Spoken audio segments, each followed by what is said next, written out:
बिस्मिल्लाहिर्रहमानिर्रहीम। आज Newton second law of motion के कंसेप्ट को क्लियर करेंगे कि न्यूटन का सेकंड लॉ क्या था। यानी न्यूटन ने अपने फर्स्ट लॉ के बाद जो सेकंड लॉ मुतारिफ करवाया उसमें क्या कहता था। फर्स्ट लॉ में हमने कहा था कि a body said to be the rest than rest, a body said to be the motion than motion if no net force act on it. Simple सी बात है, हर जिस्म अपनी असल हालत में रहना चाहेगा अगर उसके ऊपर फोर्स अप्लाई ना कीजिए। फोर्स क्या था, हमने कहा था एक रजिस्ट है जो दूसरी बॉडी को चेंज में लाने की कोशिश करती है। न्यूटन सेकंड लॉ क्या कहता था जिसने ये देखो, अगर ये प्रूव कर रहा था कि जो एफ है वो इजगल टू एम में, ये प्रूव कर रहा था न्यूटन सेकंड लॉ कि जो फोर्स होती है वो मास और एक्सेलरेशन का प्रोडक्ट होता है। जिसका चेंज ऑफ मोमेंटम ने हमने कहा था जो मोमेंटम होता है मास और वेलोसिटी का प्रोडक्ट होता है। मास एंड वेलोसिटी का प्रोडक्ट होता है जो मोमेंटम होता है। लेकिन फोर्स क्या है, वो प्रोडक्ट है मास एंड एक्सेलरेशन का। उसने इस तरह एग्जांपल भी हमें दी, एक पुली की एग्जांपल दी है। ये पुली है, ठीक है, ये और इधर भी फोर्स अटैच है और ये और इधर भी एक। तो सिमिलरली इसमें कुछ एक्सेलरेशन प्रोड्यूस होता है, rate of change of velocity and कुछ मास के ऊपर एक्टिंग हो रही होती है, एक्सेलरेशन के ऊपर और फोर्स इम्प्लीमेंट कर रही होती है। तो उसने इस बना पे थोड़ा सा एक्सप्लेन किया अपने आप को कि किस तरह फोर्स इक्वल है मास एंड एक्सेलरेशन के। यानी जितना ज़्यादा मास होगा उतनी ज़्यादा एक्सेलरेशन होगी और जितनी ज़्यादा एक्सेलरेशन होगी आप उतनी ज़्यादा फोर्स को एक्सर्ट करना शुरू करोगे। तो वो क्या कहता था, उसकी अगर स्टेट की तरफ जाए, अभी सबसे पहले हम इसको लिखने का अंदाज़ भी देखेंगे, प्यारा प्यारा सा करके को लिखेंगे, अभी पता चलेगा कि लॉन्ग की तरह इसको तैयार करेंगे। इम्पोर्टेंट भी है और मज़े से इसको करेंगे भी। न्यूटन सेकंड लॉ की जो स्टेट थी, स्टेट से इसकी हेडिंग स्टार्ट होती है। What is state.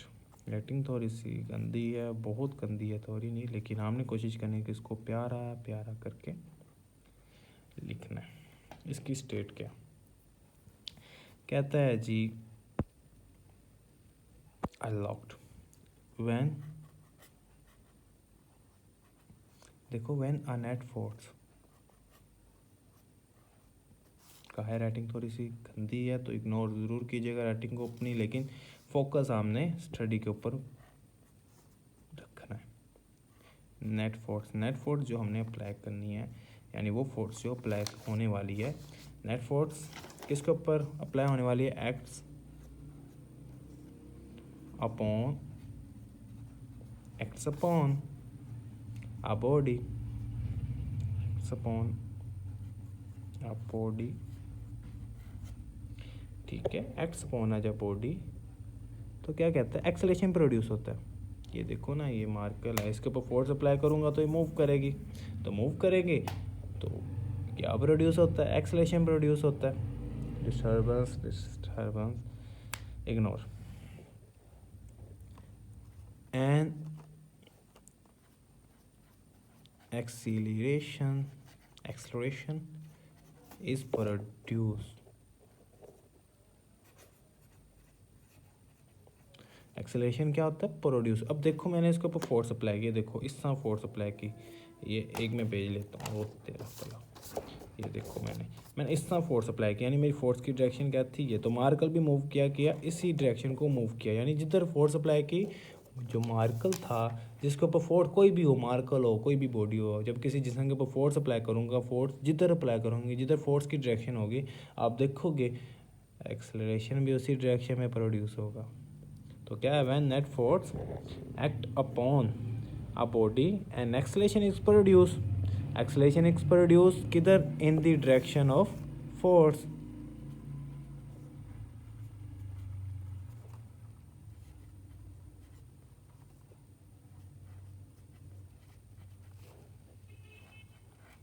The direction of force की direction and the magnitude of acceleration. अब देखो फोर्स की डायरेक्शन की तरफ हो गया मूव, यहाँ तक मैं ख़त्म कर देता हूँ, बात ठीक हो गया। अब देखो जितना एक्सेलरेशन प्रोड्यूस होगा वो उतना फोर्स की डायरेक्टली प्रोपोर्शन होगा। यानी मैं जितनी फोर्स अप्लाई करते जाऊँगा ये आगे मूव करता ही जाएगा। यानी जितना फोर्स अप्लाई करूँगा एक्सेलरेशन उतना प्रोड्यूस होगा। तो तो अब ये पॉइंट लिखेंगे, the acceleration, the magnitude of acceleration यानी एक्सेलेरेशन की मकदार, द मैग्नीट्यूड ऑफ एक्सेलेरेशन यानी जितना ज़्यादा, मैग्नीट्यूड ऑफ, थोड़ा सा इसको टिक कर लूँ, द मैग्नीट्यूड ऑफ एक्सेलरेशन, इसको लिख लेना आपने, भी नोट बना लेना है, इस directly proportion two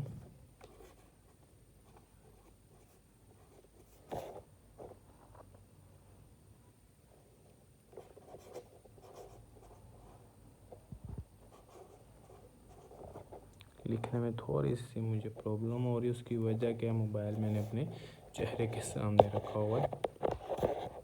is directly proportional to किसके, फोर्स के,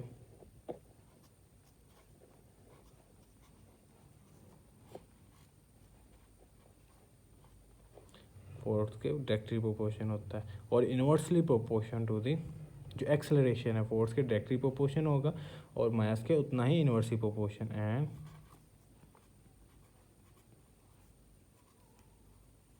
इन्वर्सली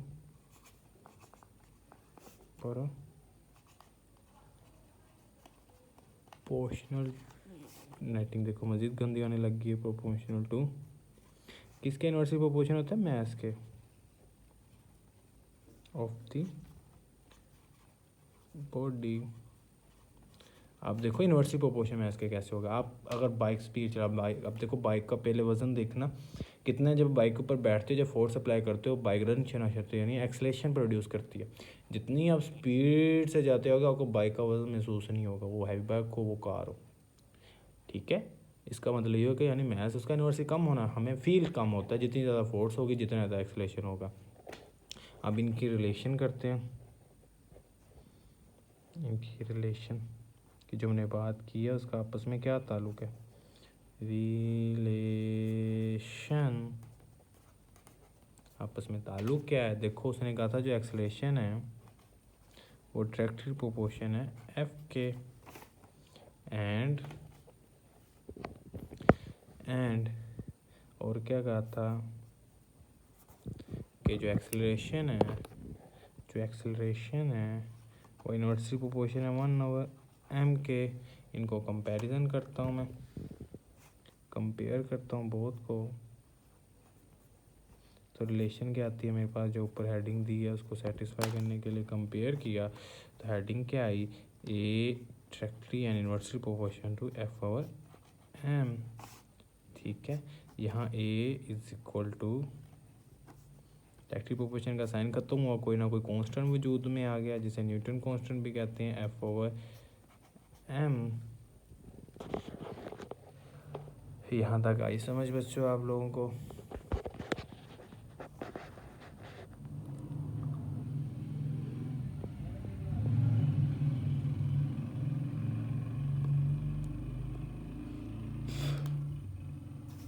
अब देखो in the above question, a m इधर डिवाइड रहता जाए क्या हो जाएगा, m a is equal to k f, okay. In the above question में क्या है, अगर इफ इन दी अबव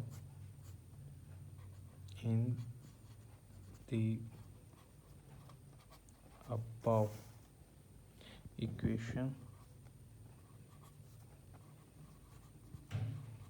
जो के था वो क्या था, के इज प्रोपोर्शनली कांस्टेंट था,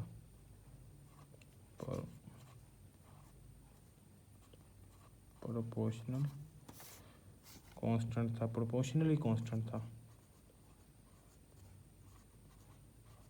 ठीक है। एंड इट्स वैल्यू इज, ये कंसीडर की गई है वैल्यू, वैल्यू इज कितनी रखी गई है, 1, तो 1 वैल्यू की कोई वैल्यू ही नहीं होती, तो इसलिए F is equal to M A जो हमने प्रूव करना था, ओके बच्चों। F is equal to M, यहाँ एफ क्या फोर्स है, एम क्या एक्सेलरेशन है, लिख लेते हैं यार, पेज पे लिखते हैं वेयर जो एफ है वो फोर्स है, force the magnitude of force लिख लेते हैं, दी मैग्नीट्यूड ऑफ फोर्स, और ए क्या था, एक्सेलरेशन था,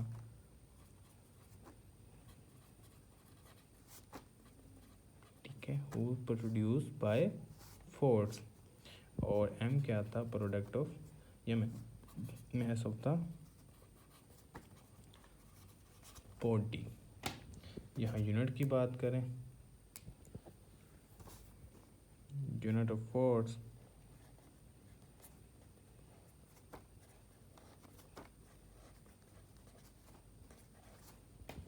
तो यूनिट ऑफ फोर्स की बात करें, हमें पता है जो फोर्स का यूनिट है वो क्या होता है, न्यूटन।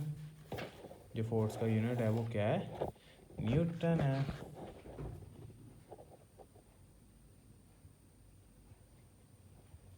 फोर्स का यूनिट क्या है हमारे पास, न्यूटन। तो the unit of force is, क्योंकि किसने इंट्रोड्यूस करवाया ऐसे, the unit of force is newton, ठीक है, और it's represented by capital N.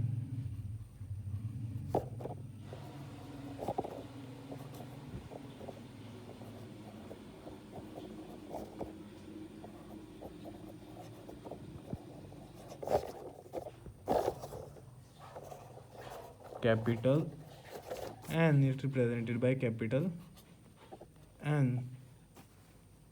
और वैल्यू की वैल्यू ऑफ फोर्स लिख लेते हैं, वैल्यू ऑफ फोर्स। तो वैल्यू ऑफ फोर्स क्या है मेरे पास, its value is, value of force क्या है, वैल्यू फोर्स नहीं है इसकी, तो 1 न्यूटन इजगल टू होता है, क्योंकि ये F is equal to M A से वजूद में है, तो ये होगा एम का के जी और ए का हमें पता है एम एस माइनस 2। इसका डिफाइन लाजमी है, इसकी define of Newton, define of Newton लाजमी है। तो डिफाइन ऑफ न्यूटन क्या हुआ हमारे पास, अगर 1 न्यूटन लेना चाहते हो, अगर 1 न्यूटन ऑफ फोर्स लेना चाहते हो, 1 न्यूटन लेना चाहते हो, तो आपको क्या करना पड़ेगा, आपको एक फोर्स अप्लाई करनी पड़ेगी, stat force which produce acceleration, force apply करनी पड़ेगी जो प्रोड्यूस करे, प्रोड्यूस एक्सीलरेशन, कितना एक्सीलरेशन प्रोड्यूस करे, ऑफ 1 ms2, किसके अंदर, in the body of mass.